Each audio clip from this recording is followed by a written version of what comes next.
Aquarium, we are home to 4 North American river otters, Jackson, Finn, and all of our otters are about 5 to 7 years old. Outside today, we have our 2 girls, Sugar and Magnolia, and our 2 boys, Jackson and Finn, are spending the day inside. So while our otters might seem difficult to tell apart, they do have a couple of distinct physical features that help us identify them, such as fur coloration and size. Otters weigh around 10 to 35 pounds when fully grown. Here at the aquarium, our males are larger than our females. Finn is larger than Jackson, and Magnolia is larger than Sugar.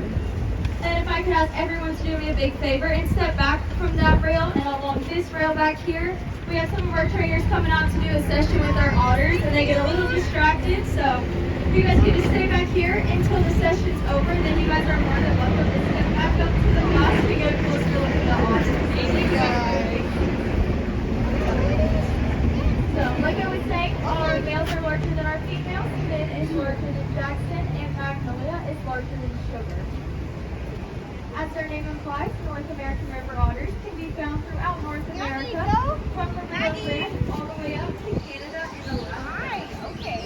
Now, the orchards are such a large area, they can be found in a whole range of about 3 to 15 square miles, where they live near lakes, rivers, streams, and ponds.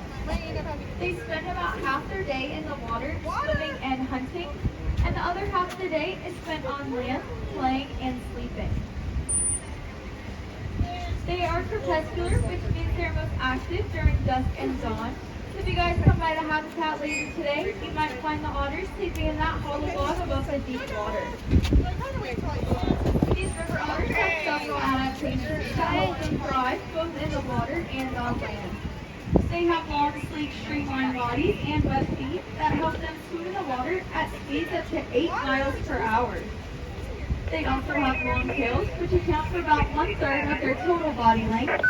These tails help them steer and propel in the water as well as balance on land. They also have small claws that help them grip onto slippery rocks, and a thick protective fur that helps them stay warm while swimming in cold water. This fur traps air, preventing the cold water from reaching their skin.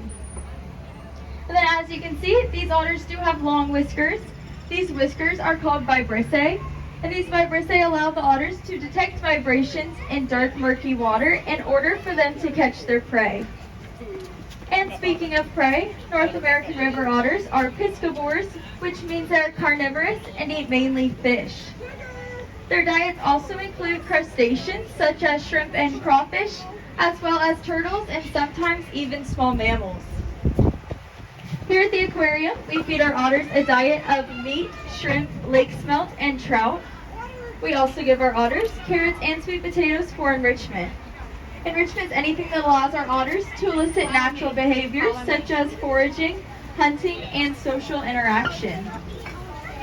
A couple of types of enrichment we give our otters here at the aquarium are new toys to play with, scattering their food around the habitat to encourage foraging, or freezing their food into otter popsicles that we call ice treats. Our trainers change up our otters' enrichment every day to help keep our otters both mentally and physically active. Our otters are also participating in many training sessions throughout the day.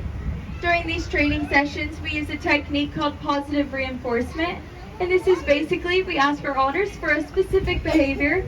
If they do what we're asking for, they are then rewarded or reinforced and more likely to do that behavior again. This allows our otters to learn many husbandry behaviors so that they can participate in their own veterinary care that we call husbandry training.